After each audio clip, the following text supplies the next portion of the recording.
Hello, welcome to the Live to 110 podcast. My name is Wendy Myers, and you can find me at live to110.com. And you can find the new mineralpower.com very soon. I'm having a whole new brand spanking new website designed, and that is my healing and detox program that I use to help reverse my clients' health conditions and detox them of heavy metals. And that's what we're talking about today on the show with a very good friend of mine, Dr. Bruce Jones. He's a mentor of mine, and he's going to be talking about heavy metal urine push tests and how they are a great adjunct to hair mineral analysis screening tests for heavy metals. And please keep in mind that this program is not intended to diagnose or treat any disease or health condition, and it's not a substitute, that's my dog coughing, and it's not a substitute for professional medical advice. The Live to 110 podcast is solely informational in nature, so please consult your healthcare practitioner before engaging in any treatment that we suggest today on the show. Now, I'm so thrilled to announce that my new supplement line, Bio Rehab, is on Amazon. It's live. You can purchase the first product that I have created called Liver Rehab Plus. So go on Amazon and search for, milk thistle or liver rehab, and you will find it. It's $33.52 right now, but if you belong to the mailing list, the email list, we're going to do an offer for $1 for your first bottle. So just stay tuned to the email list, sign up for that, and look for that offer coming very, very soon. Dr. Bruce Jones, our guest today on the show. He's been working in general practice as a medical physician for many years, specializing in chronic pain management. And he's also completed a degree in horticulture. In late 2010, Dr. Jones was invited by Professor Anvi Salih of the National Institute of Integrative Medicine in Hawthorne in Australia to develop courses in integrative medicine for both medical and natural health practitioners, as well as for the general public. There, he was a senior lecturer both in course development and postgraduate medical education. Many years ago, Dr. Jones completed an advanced diploma in nutritional medicine and learned all about hair mineral analysis. He got certified in that and subsequently set up his practice, Peninsula Clinical Nutrition. Dr. Bruce, thank you so much for coming on the show again. My pleasure. Lovely to be with you, Wendy. Why don't you tell the listeners a little bit about yourself and, when you became a doctor and a little bit about your health journey? Right. Okay. Well, I was brought up here in Melbourne, in Australia. Melbourne's our second largest city, about 4 million people. Went to the University of Melbourne, graduated in 1980, and spent a few years in the hospital system, as we all do. And then I worked in family medical practice for, something about 16, 17 years, something like that. Then got totally bored with that because so many people come to family practitioners with just relatively minor ailments, which, you don't need 6 years of university training to, fix. But there was always this small group of people, which might have been, sort of maybe 5% of the people I was seeing, or maybe less, who were chronically ill. You did all the tests that you could possibly dream of, sent them off to all the specialists who you thought might be useful, relevant, and still got no answers. And you could not work out what was wrong with them, no matter what you tried. And that always puzzled me. Here we have, a very sophisticated medical system, very sophisticated laboratory, equipment, technicians. Western medicine here in Australia, is equal to anywhere in the world. And much of our medical research is ahead of other parts of the world. So my question was, why can't, with all this money, with all these facilities, with all these investigative procedures, why can't we get to the bottom of what's wrong with my patients. And that always puzzled me. Okay, so I did a number of different things for a number of years. And then about 5 years ago, I was asked to join the National Institute of Integrative Medicine, which is an offshoot of Swinburne University here in Melbourne. And I was working there as a senior lecturer in integrative medicine, basically putting together postgraduate educational programs for family medical practitioners, naturopaths, osteopaths, chiropractors, specialists if they're interested. And so I worked there for about 2.5 years. And then when that program came to an end, I decided to move down south. Melbourne is located on a rather large bay, Port Phillip Bay. And so we moved down to the lovely Mornington Peninsula and started working in the field of clinical nutrition, which has been increasingly an area of interest of mine. And what we discovered through doing a lot of research, by doing a lot of study, was that we could actually find ways of finding answers for those people back in the 1980s and 1990s who I couldn't help. Now I can. Mm-hmm. Might be a bit late for some of them. However, there are many others where they came from, particularly from the chronic fatigue ME community. Many of those have been going around from doctor to doctor to healthcare, any sort of healthcare practitioner trying to find answers. And many of them are very, very desperate people because all they can foresee is a lifelong journey of chronic ill health, zero energy, and all the brain fog, muscle pain, all those sort of symptoms. And unfortunately, the people who seem to specialise in this area seem to go down the pathway of, it's this bacteria or it's this virus. They're very microbiologically oriented. And the patients that I get who are sick of chasing bugs all day long and trying to find ways of getting rid of them, finally come to the realisation, well, there's got to be something wrong with the system that allows these bugs to thrive. Now, Louis Pasteur, a famous French scientist, at the end of his life made a very, very famous quote. And what he said was, the microbe is nothing. The terrain is everything. And we've discovered that because we live in such a toxic world, such a toxic environment, compared to, say, our great-great-great-grandparents, we absorb, we inhale, we ingest a whole lot of toxins, whether they be from the air, from our food, from our water supply. We can obtain these toxins anyway, and it depends on our genetics and our nutritional status as to how well we get rid of them, how we handle them. And we may handle, say, petrochemicals really well, but get overloaded with particular types of heavy metals. And that's partly the types of genes that we've inherited, coding errors, what we call SNPs, single nucleotide polymorphisms, in our genes, which means that we hang on to some things a lot more than we should, whilst we get rid of other things more efficiently. Yeah. So that's a long answer to a short question.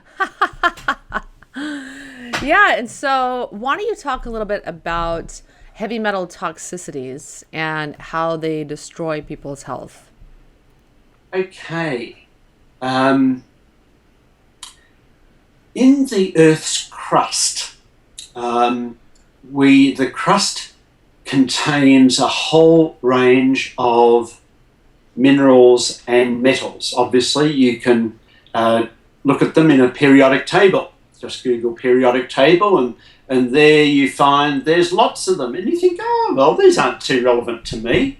Oh, maybe I've got a bit of carbon, a bit of oxygen, a bit of nitrogen. Maybe there's a few other things, a bit of magnesium or calcium. Oh, yes, I need calcium for my bones. So maybe this is relevant. But then you see all these strange names of things and wonder, oh, okay.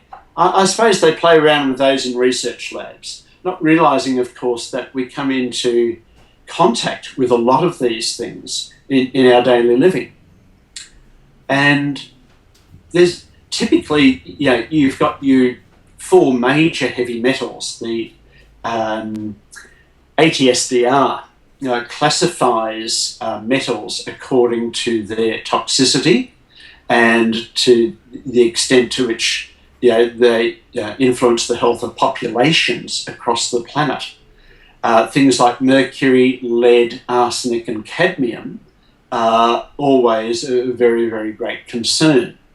Arsenic is a major problem for the people of Bangladesh and West Bengal, as well as parts of Taiwan, Argentina, Chile, New Hampshire and New Mexico, just for some, because it's all in the groundwaters as a result of arsenic being in the rocks through which the groundwaters percolate. And of course, if you put a well down and you're drinking that water and you don't realise that arsenic, because it's tasteless and, it's you just don't know you're drinking it until you start to get slowly ill. And then there's a whole lot of other metals. There's things like aluminium. There's things like nickel, thallium, platinum, even uranium. We've come across a few patients with uranium, one from who grew up in Colorado, for example, North Colorado. Very common in well water. Yeah, exactly. And it is quite remarkable.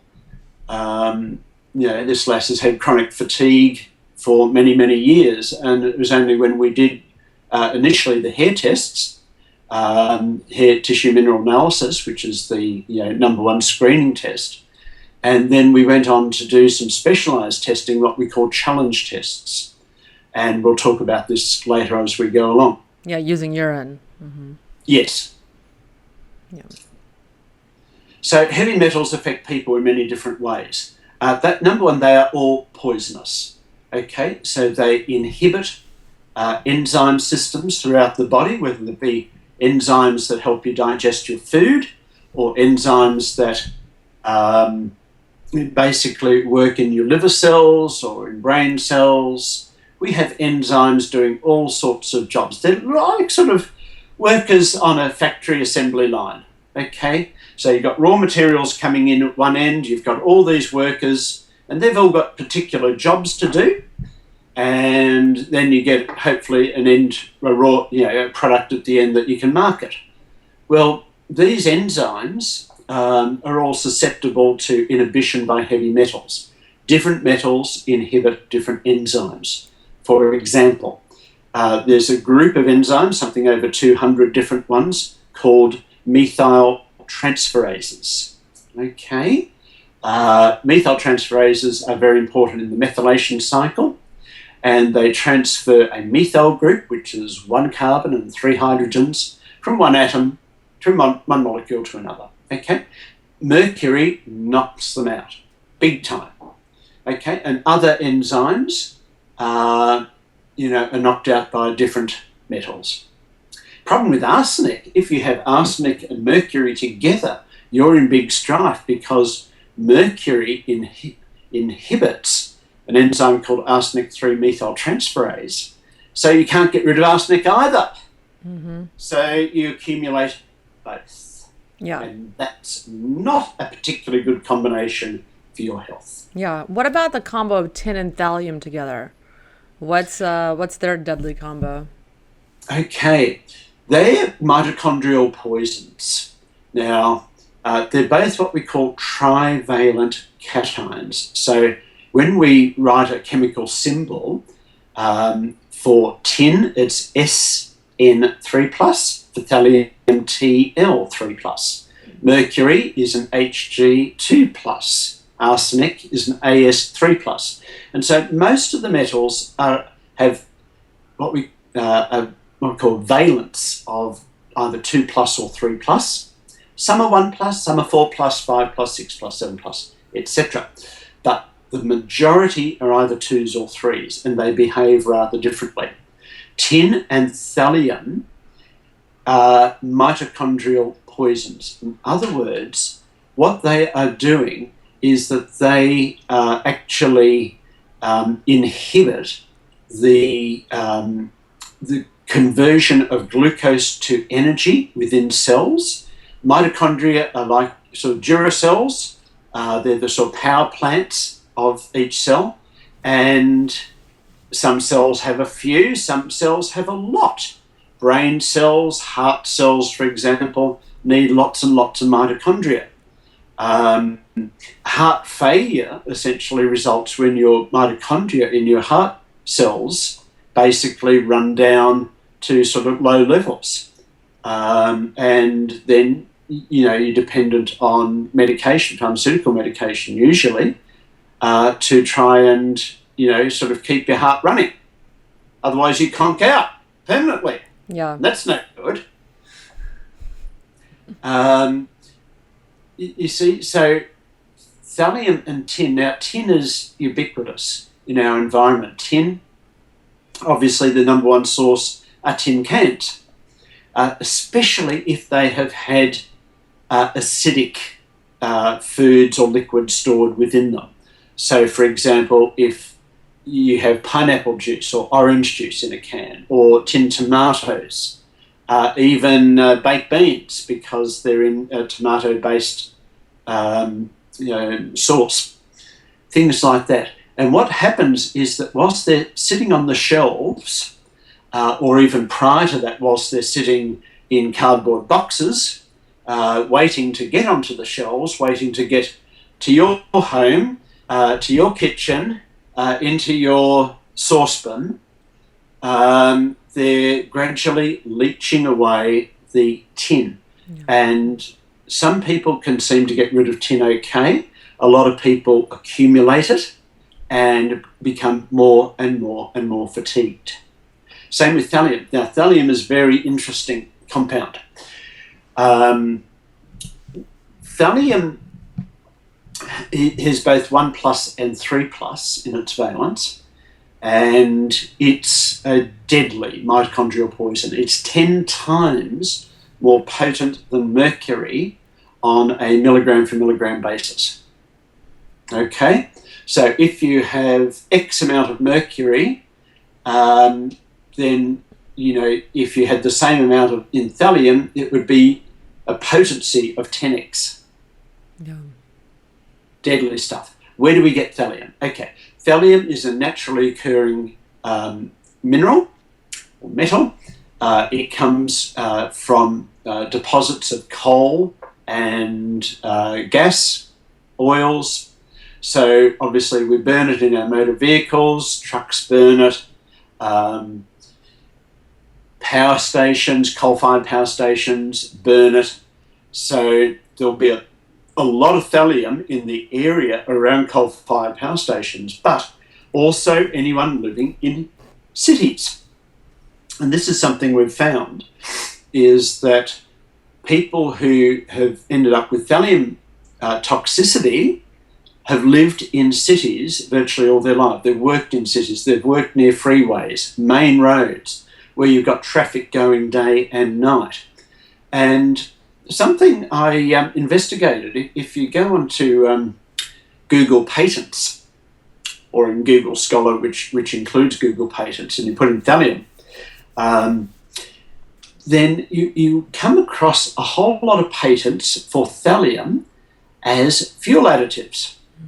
And this started when the petroleum companies were obliged to substitute ethyl lead, take that out of fuel and have unleaded fuel, but they still needed to replace the lead with something. See, lead is there primarily to stop cylinders falling apart after 20,000 miles.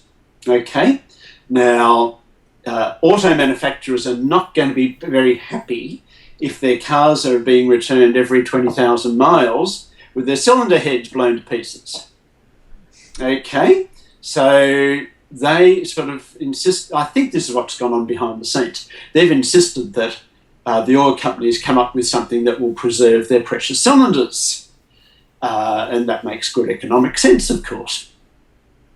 The only problem is that they chose thallium compounds for some strange reason, and so every time the thallium is not only in the fossil fuels, but it's also an additive. So when it's combusted, it is released into the air, and people who are living in exposure to trucks, buses, motor vehicles, I think they're both certainly in unleaded petrol. I'm not too sure about diesel, but that's quite possible as well. Certainly the raw materials from which diesel is refined has thallium in it. What does thallium do to you? What does it do to you? What does it do to you? It just poisons you. Mm-hmm. Very simple. And the principal symptom is fatigue. It poisons brain cells so that you get a reduction in the transmission of electrical impulses between different parts of the brain, and the cardinal symptom of that is depression. A lot of people who are depressed is not necessarily due to their circumstances, it's due to their environment. Yeah. Mitochondrial poisons, mercury, thallium, arsenic, lead, they're the four which really do nasty things to mitochondria in nerve cells. So nerve cells then just don't have the energy to do the job that they're designed to do. So, yeah, people become quite depressed. You can get the same with quite severe iron deficiency anemia. You can get very depressed as well because iron is necessary for neurotransmission. Brain fog, depression, lethargy, just chronic fatigue. You've slept for 12 hours and think that you want to sleep for another, half a dozen. Yeah. That sort of thing. And you will not see it on a hair test. Okay, now this is something I need to make really, really clear. Thallium is not exported from the bloodstream into hair in most cases, except in one case where you have deliberate poisoning. I think there was that Russian chap, Litvinchenko, who was poisoned with thallium. Yeah. A KGB agent, and the British were not very happy about that, and still hasn't brought the culprit to justice, so I believe. That may show in hair, but that might be the only time it does. These amounts of thallium are much smaller than would be necessary to kill a person and just make your life a misery. Mm-hmm. Yeah, so that's why we look at ratios from minerals to metals. Yes. And the two ratios which are of critical importance in relationship to thallium is the potassium-thallium ratio and the rubidium-thallium ratio. Now, most people will they might have heard of potassium, which of course is in the principal source is fruits. The juicier the fruit, the more potassium you're going to have. And it has it's an apprentice or sort of puppy dog that follows it around in the body, and that's called rubidium, found in much lower doses. It in itself has very little physiological function, but in terms of what I do, both potassium and rubidium give us ratios in relationship to thallium, which indicate that it is there in substantial quantities. Yeah. So the lower the potassium, the lower the rubidium, the higher the amounts of thallium that you will have been absorbing. Yeah. Yeah, and And almost see this, and we test it out, and we see it again, again, again, and again. And you get rid of the thallium, and the ratios start to normalize, and people feel and function better. yeah. So, without question, everyone has heavy metal toxicity to some degree. And Yes. so, is there any test that can show you all of the heavy metals that you have in your body? Well, the simple answer is no, because if you look at a periodic table, there's a vast number of metals there which you might only find in nuclear research facilities. We can't test for those in real life. We leave the boffins to play around with their nuclear isotopes. Mm-hmm. But a lot of the metals we can test for. The most important ones we can certainly test for. And we do two types of tests. One is called a DMSA challenge test, which involves the collection of 2 samples of urine. And the other is a stool metal analysis. Alrighty. Now, let me talk about both of these and what we use them for. First of all, with a DMSA is a very simple molecule. It has 2 sulfhydryl groups, and those sulfhydryl groups bind to a range of heavy metals. Okay, we use that in combination with a amino acid called glycine. Glycine enhances the absorption of the DMSA molecules across the lining of the gut. And then what we've been doing is to add in an extra compound, which is called choline stabilized orthosilicic acid, abbreviated CH-OSA. Now, I won't talk about trade names here. That's probably not appropriate for this podcast. But suffice to say that we've been working with this probably for the last 18 months. And what we've found, this is a remarkable compound. Silicic acid is very simple. It's made up of silicon and oxygen, but it has 4 molecules of oxygen as opposed to 2 in common sand. Okay, sand is silicon dioxide, SiO2, very stable. You don't want to eat it. It won't taste very good, and it won't do much for you. But if you have silicic acid, which is found naturally in quite a number of different sorts of mineral waters, and there's a Professor Chris Exley from Keele University in the UK has been working with this for quite a number of years, trying to eliminate aluminium from people. Then we've found that by using this substance, it attracts the trivalent cations. So it attracts the arsenic, the antimony, cesium, thallium, tin, all these things with 3 pluses, it binds to very readily. And actually, when it comes out in the urine, you can analyse it in a mass spectrometer, which is a very sophisticated analytical piece of equipment. And then you get a representation either from before you take the DMSA, the glycine, and the orthosilicic acid, and afterwards. And you notice the change in the values, in the concentrations of both nutrient minerals and the concentrations of metals. And then you can get an appreciation of just what you've been storing, often for many, many, many years. Yeah. Okay. And it's fascinating. We're a colleague of mine here in Melbourne, and I are currently in the process of tabulating a series. We're up to about 50-something sets of data, which we will, when we get time, we will sit down, analyse, and then probably publish the results. Because as far as we know, no one else has actually done this in the world.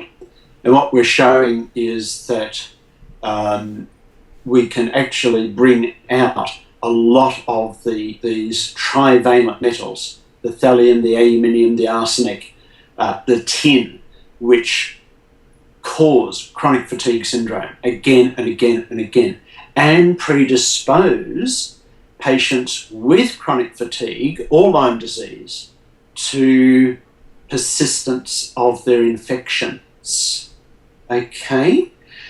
There's even a thought, a hypothesis at this stage, that you will not get chronic glandular fever or infectious mononucleosis unless you in fact have an impairment of your immune system to start off with.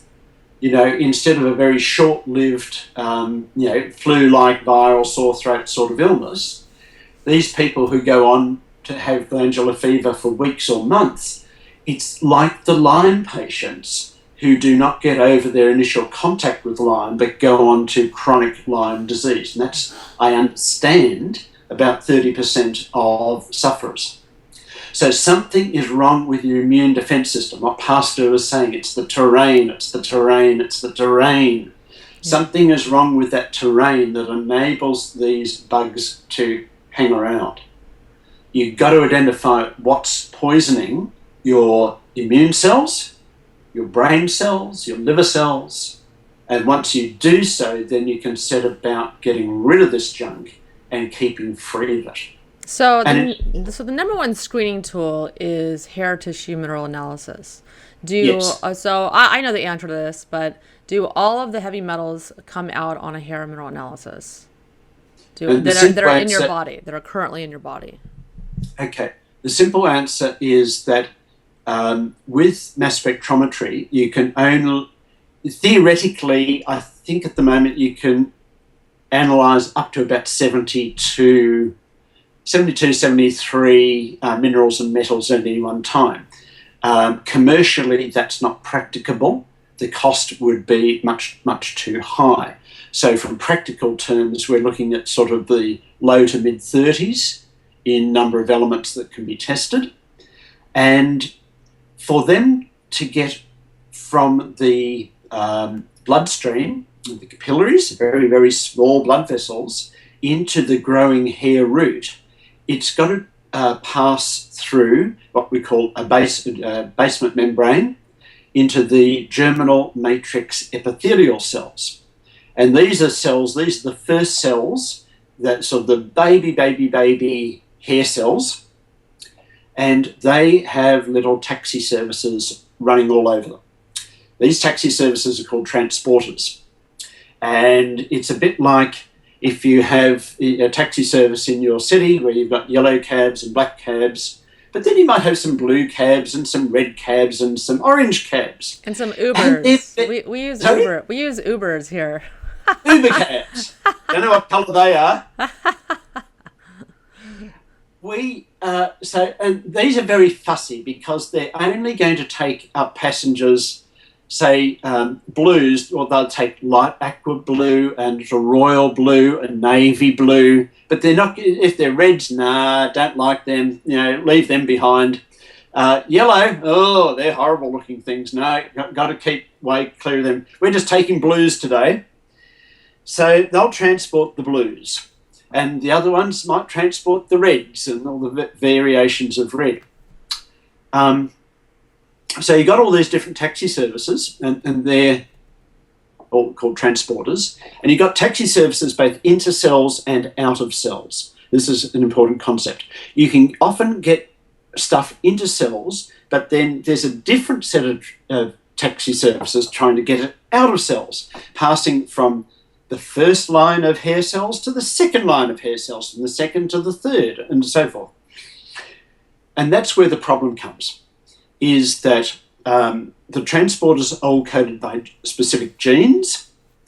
Those genes are susceptible to coding errors. And when you've got a coding error, the functional efficiency of that transporter diminishes markedly. Might be down to 20-30%. Okay, so you might get a small representation of a heavy metal such as mercury or arsenic in the hair, but it is not representative of what is being stored in the rest of the body. It just can't jump the hurdle, can't jump the fence to get from the bloodstream into those cells. And so that's why on the Trace Elements Inc. Have a lot of ratios. They have a set of 9 ratios. 4 are for mercury, 3 are for lead, 2 for cadmium. And then what I have done is come up with a set of another 11 ratios, which cover things like aluminium, arsenic, tin, and thallium. And so that gives us an indication now of 7 different metals which may not appear in the hair but are still going to be in the system. Yes. And we use the DMSA challenge test to identify exactly what they are and quantify them. Does that make sense? Yes, it does. So you use a hair test as initial, screening tool because it's very inexpensive. Yes. Kind of see the basics of what they're, but we need to see the minerals too, so we know what supplements to give people. Yeah, absolutely. And then we use the urine metals analysis to get a larger picture, a more accurate picture of what heavy metals are stored in the body. Now, in some patients, I then go on to do a stool metals test. It's done by the same laboratory as the urine metals. And we use this in a couple of instances. For example, just as certain elements will not show in hair readily, there are some that do not show in urine readily. And one that comes to mind is silver. Silver very rarely shows up in hair. But if anyone's had dental amalgams, you do a stool metals, they have huge amounts. Because after mercury, silver is the number 2 metal made up in dental amalgams, silver fillings. Yes, there's silver in there. Silver is toxic. Okay. When I was in family medical practice, when patients came in with burns, we used a cream called silver sulfadiazine because silver is toxic to bacteria. It's toxic to all living things. And when you do these stool tests, you find out, yes, these people, even years after having had their amalgams, their mercury silver amalgams replaced with composites or porcelain or whatever, they're still excreting a fair bit of silver, which is pretty shocking. Mm-hmm. You see, what does silver do to the body? Sorry? What does silver do to the body? Well, it's a sterilizing agent. That's the first thing. So if you have silver in the gut, it's going to create a dysbiosis automatically.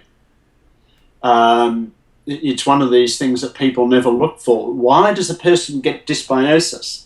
Well, have a look in the mouth and realize that what's disintegrating in your mouth, particularly in your molars, may well be causing your gut dysbiosis, your leaky gut, irritable bowel symptoms, you name it, it goes on and on and on.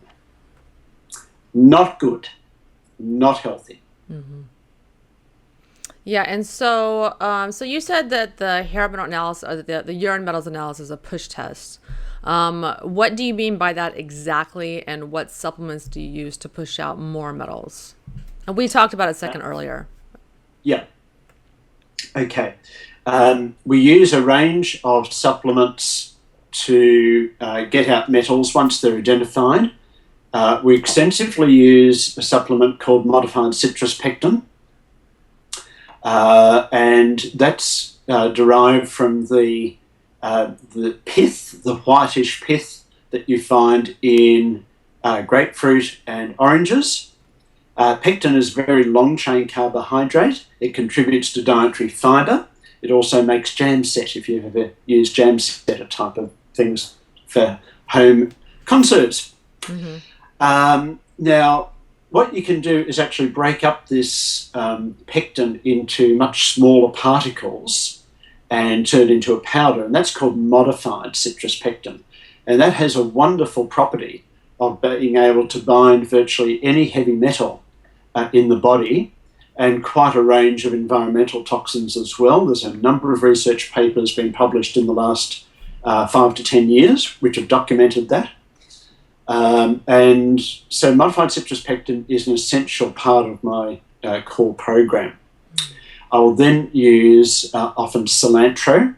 Now, cilantro is derived from coriander. When coriander, which is Chinese parsley, set seeds during the summer, you can actually harvest the seeds and the aerial parts and make a tincture. You soak them in alcohol, usually vodka, and then store it for quite a number of weeks. You need about 8 or 10 weeks in the dark to extract the tincture. And that's quite potent. That's very good for metals that are divalent. So things like mercury, cilantro actually is very good for. It works much the same way as DMSA. DMSA is simply a more potent form of cilantro. Yeah. Not that they're identical, but fundamentally they seem to work in a similar manner. Yeah. But we also use this choline-stabilised orthosilicic acid as a detox agent, not just a diagnostic tool, but it's also a very, very effective detox agent for trivalent cations. And anything that likes to reside in bone. Bone is hard for your normal detox agents to get into. That just doesn't work very well. But this stuff is brilliant. There have been trials of it. It's actually silica is an essential component of bones, of teeth, hair, nails, and one of the reasons people are susceptible to osteoporosis is that we don't have a lot of readily absorbable silica in our diets, and with the consequence that bone isn't terribly strong. Once you start, one of the things that, strangely, girls say to me, not the guys, but the girls, and the girls say to me, since I've started using this stuff, which comes in drops or capsules, my nails have been the strongest they've been ever in my life. Mm-hmm. And I get this again, and again. And it's logical, because silica is being impregnated into the collagenous structure of the connective tissues of these, and it's a reinforcing material. Hello! Mm-hmm. What do we need when we've got osteoporosis? We need something to reinforce those bones. Yeah, and people are sucking down calcium and even magnesium, and you need the collagen matrix for those minerals to deposit in. Absolutely. So it has to be stabilized. And also things like boron and strontium are also essential for bone. What you don't need are pharmaceuticals inhibiting the osteoclasts, the remodeling agents. If a doctor wants to put you onto bisphosphonates, find another doctor, for heaven's sake. Fire him. Sorry? Fire him. Yeah, precisely. If they just want to dish out poisonous pills, say no thank you, I will find better alternatives. And there are much better, much safer alternatives than using that class of drugs. Now, I'm not, obviously as a medico, I've prescribed thousands of drugs over the years, but there was always some classes of drugs that I was very wary of.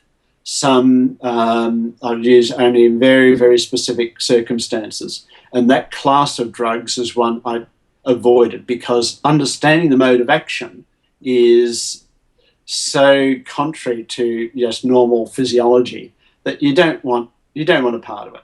Yeah. It's like you have a weak scaffolding that you're trying to build a bone on, and it can cause your bones to crack, your femur bones to crack, because there's no matrix there. There's just this bone built on this weak scaffolding, so to speak. Yeah. Doesn't work. And if we take that analogy further, if that scaffolding is, say, made of pine or fir or whatever you're using for framing materials. If you've got termites, you want more that are starting to eat away at that sort of framework. You need something more than just a termite killer. Because if you go and complete the house, you get a big storm. It's liable to blow down. Yeah. Mm-hmm. Yes. Yeah. So a lot of my clients come to me and their doctors have done a metals push test, but the doctors invariably only use DMSA. Yes. What is the problem with doing a urine metals push test only with DMSA? Okay. Usually they've used DMSA and they've used it for 6 hours, a 6-hour collection.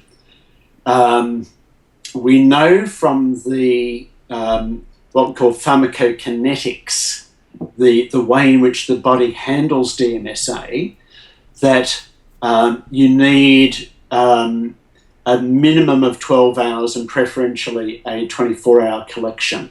That is because that DMSA undergoes what's called intrahepatic recirculation, which means that it comes down through the common bile duct into the first part of the small bowel, travels down to the end of the small bowel and gets largely reabsorbed.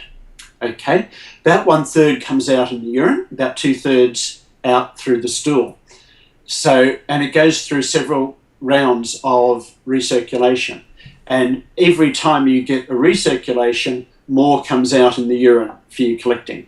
So you're going to get short change if you just follow a 6-hour DMSA collection. It's useful, but it's only an indicator. It's like doing another hair test. It's only going to show you so much. What you've actually got to do is a much more extended collection, and this is the recommendations of the International Board of Clinical Metal Toxicology. So clinical metal toxicologists insist on 24-hour collections, none of the 6-hour nonsense. And when we do that in combination with the orthosilicic acid, we find that we get far more comprehensive representation of your metals than you would with DMSA alone. Yeah. Mm-hmm. And does DMSA chelate calcium as well? I know this is only for 1 day, so it's not a big deal, but there's many doctors that want to do chelation with DMSA for an extended period. And why is that problematic? Well, DMSA doesn't have a great deal of affinity for calcium. Mm-hmm. Okay. EDTA. Yeah, that's right. The EDTA does. EDTA really, really binds calcium. Mm-hmm. And there were some very interesting studies done with heart patients and shown that it was actually published just a couple of years ago and caused great stir in the cardiology community. It actually showed that EDTA would remove calcium out of coronary arteries. And I can't remember whether they used coronary artery calcium scores on the CT scan or whether they did repeat angiograms, but I can't remember the methodology. But it caused quite a stir because it actually worked. Mm-hmm.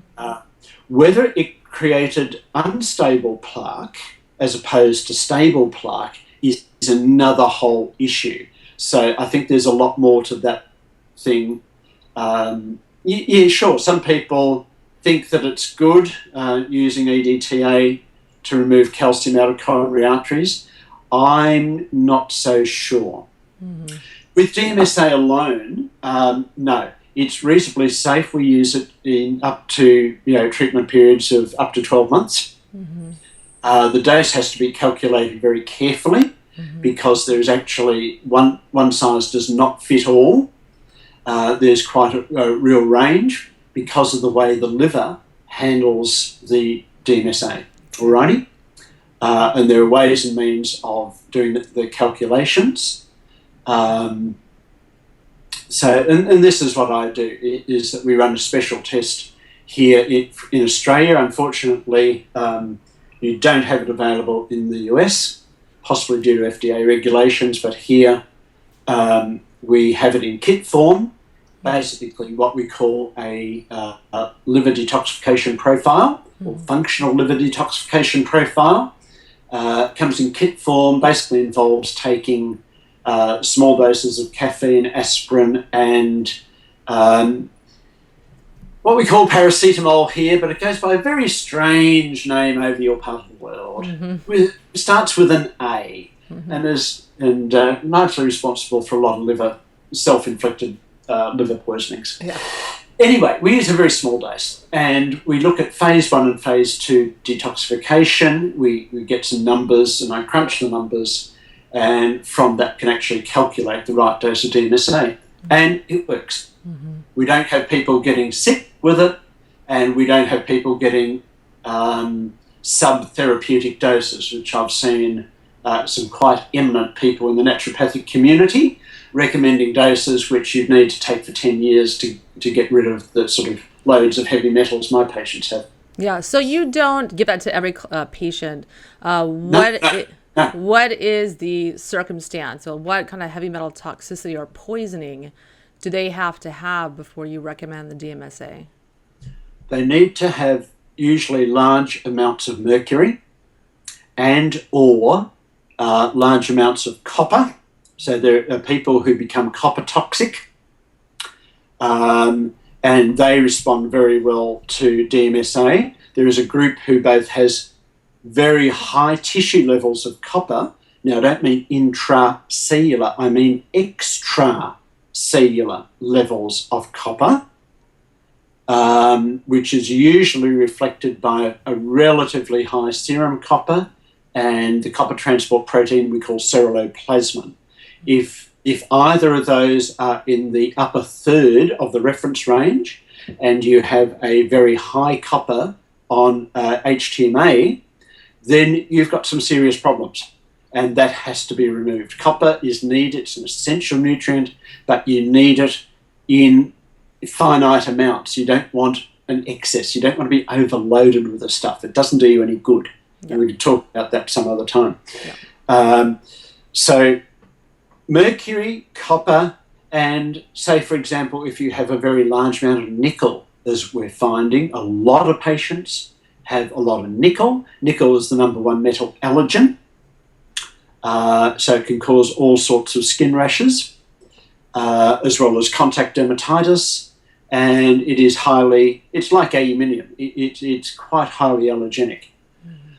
So nickel we want to get rid of if you've got a lot of barium. That's another one. There's a couple of others. But basically anything with a lot of 2+ floating around, I will use DMSA. Otherwise, if they have lower amounts, I'll use cilantro. Okay. And so can diabetics do a metals urine test? Of course. No, there's no problem for diabetics at all. Okay. Yeah. I've had diabetics do a number of tests. So no problem. So is it better for them to do the fecal metals test? Do they fare better with the fecal metals test? Okay. No, not necessarily. It just depends what shows up on a hair analysis and what I'm suspicious of from a patient's history. Okay? So when a patient comes in and consults with me, we'll spend, often, on average, initial consultation about 2.5 hours. So I don't take on a lot of patients, but those I take on are usually very ill. They have been ill for many, many years. They have seen numerous other people who have never done these tests. And when you do these tests, you find the answers, you put them on the right treatment, they start for the first time in their life, they start to get and feel better. Mm-hmm. They actually recover. Yeah. So this stuff works because we're dealing with the underlying causes rather than symptoms, or this system's out, the thyroid's out, or the adrenal's out, or the brain's out. Yeah. If your brain's fully out, you've got real problems. So it works. And that's the satisfying thing about this type of work, clinical nutrition, is that it provides answers. It provides real answers. Yes, the treatment can be 12, 18 months, 2 years, depending on what you've got. The more metals you have stuck in bone, they take longer to get out. Yeah. They will take 2 years to get rid of. But most people, we can get, 12, 18 months for most people is the length of treatment that they need. Yeah. And they progressively get better step by step. They'll notice week by week by week. Oh, I can do that this week that I couldn't do last week. Or I can do this month. I can go out shopping and I can stay out shopping for an hour instead of 10 minutes sort of thing. Yeah, or I can eat this food and I can never eat it before. I haven't been able to eat it in years. I get that a lot as well. Yeah. It works. And so I know for me, when I did my first hair mineral analysis and I saw the mercury levels, and then my next test I saw the cadmium levels and aluminum levels, I thought, this is it. I knew that I had found the answers to why I wasn't well and why other people weren't well. And it's so obvious that we have so many heavy metals and chemicals in our environment. Of course, it's interfering in our bodily function. And of course, everyone is toxic because they're everywhere. And so many people are health practitioners, or just boggles my mind how it's just not on their radar. Precisely. Yeah. Have you ever seen one of these, sort of wonderful sets of seminars on heavy metals? We seem to have them on every other topic under the sun these days. Mm-hmm. You round up 30 experts from around the world, you interview them, and they, chat away about their pet subjects. Yeah. There's one for heavy metals? There's going to be one, and I'm going to do it. I'm going to do it. That one's going to be a long ways away, 2017. But right. It's coming. Okay. It's coming. Excellent. I am doing a summit. This is the first time I've announced it on the podcast. I am doing a summit called the Safe Supplement Summit, coming in September of 2016. So that'll be when we'll have you on to talk about chelators, of course. But yeah, so that one's coming. So it's the first time I've announced it. So it's exciting. Wonderful. So everyone, pencil that in your diaries. Yeah. September 2016. Yeah. Watch out. So it's gonna be fun. So why don't you tell the listeners in your opinion, what you think is the most pressing health issue in the world today? Well, I think you asked me that question last time, and I gave you a big long answer as to what part of the world you live in. Mm-hmm. But fundamentally, the health problem is environmental toxicity. Okay? It is the big bugbear of all chronic ill health. And whether it's heavy metals, whether it's insecticides, pesticides, environmental pollutants, styrenes, benzenes, you name it. It's environmental toxicity. We live in an incredibly toxic world. People do not realise that from the introduction of the internal combustion engine, around sort of the very late 1800s, early 1900s, that we've been converting oil to pollutants in our atmosphere, in our environment. And we've been doing so persistently. And as populations have increased throughout the 20th century and continuing to increase at an exponential rate across many parts of the world, like it's forecast India will become the world's most populous nation, overtaking China within the space of about another 10 or 15 years or so. And we're also dependent on fossil fuels. And fossil fuels are poisoning the planet. Sure, they make our lives more efficient, enables us to get places, in the transport sector, it obviously enables us to get transported from one place to another efficiently, but it comes at a price. Now, I'm not a greenie as such. I really am a physician. And my concern is that interaction of our pollutants with, from factories, the pollution levels in Beijing, throughout parts of China, are absolutely horrendous. China is paying an enormous ecological price for its industrial progress. A huge price. Yeah, I just had 2 friends of mine came back from China from teaching English there for 3 years, and they are a mess. And I'm detoxing them right now. Yeah, it's interesting. I just wonder how the Chinese people, apart from those who live in the countryside, but those who live in the cities, what their long-term health outlook is going to be. Yeah, it's not because good. You take as many Chinese medicines as you like, but they're not, and some of them may be very useful, but the problem is going to be far greater than the Chinese herbalists are going to be able to fix. Yep. So, my concern is environmental pollutants is probably the biggest health issue. And I would say heavy metals are actually probably a very close second, that people don't realise the extent to which they impair our physiological functioning. Yeah, I absolutely agree with you. So why don't you tell the listeners where they can find you if they want to work with you? Well, if they want to go onto my website, which is www.peninsulanutrition.com.au. Remember the AU because we are based in Australia. So www.peninsulanutrition, all one word in lowercase, .com.au. There are links there if you want to email me or call me if you need help. We'll see what we can do to sort out causes of your chronic ill health. Yes. Well, Dr. Jones, thank you so much for coming on the podcast. It's always a pleasure, always so informative and just, cutting edge. So thank you so much. My pleasure. Thank you, Wendy. And listeners, if you want to learn more about detoxification and heavy metal toxicities and how to detox the right way, you can go to my website, live110.com. Mineralpower.com is coming very, very soon. That's my healing and detox program. I have a beautiful website that's coming in a couple months, specifically just for that program. So thank you so much for listening to the Live to 110 podcast. Nice to be here.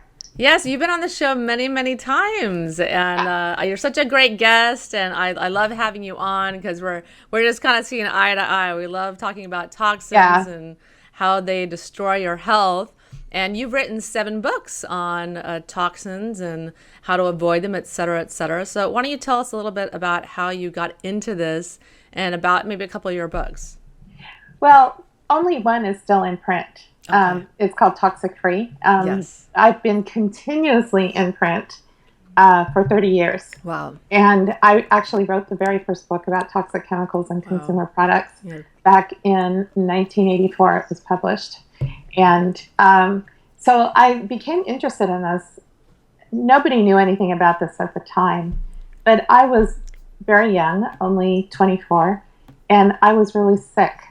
And I had all these different symptoms that I didn't know what they were. They didn't add up to any illness that I recognized. And so it was things like insomnia and depression and getting headaches and fainting in the shower. And, that doesn't sound like an illness, does it? Yeah. But I would also notice that these symptoms would happen at certain times, but I wasn't making any correlation between anything. And a lot of times I would eat foods and they would give me certain symptoms. And so I finally just got so disabled that I went on a fast. And after 5 days, it was like I woke up and I went, wow, what was this? How come I haven't been feeling good? And then my mother developed cancer. And my father took her to a doctor who was giving intravenous vitamin C treatments, which in 1978 was not very common. Yeah. And he went to the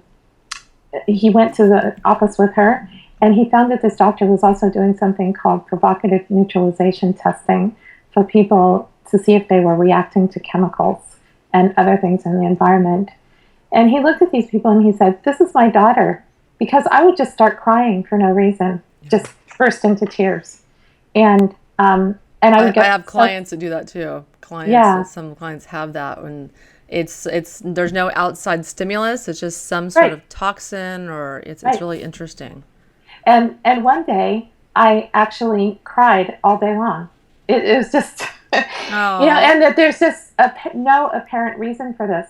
And so he goes to the doctor's office and he sees these people being tested. And he says, that's what's wrong with my daughter. And it turned out that they were testing people for chemical exposure. And so that made sense to me, although I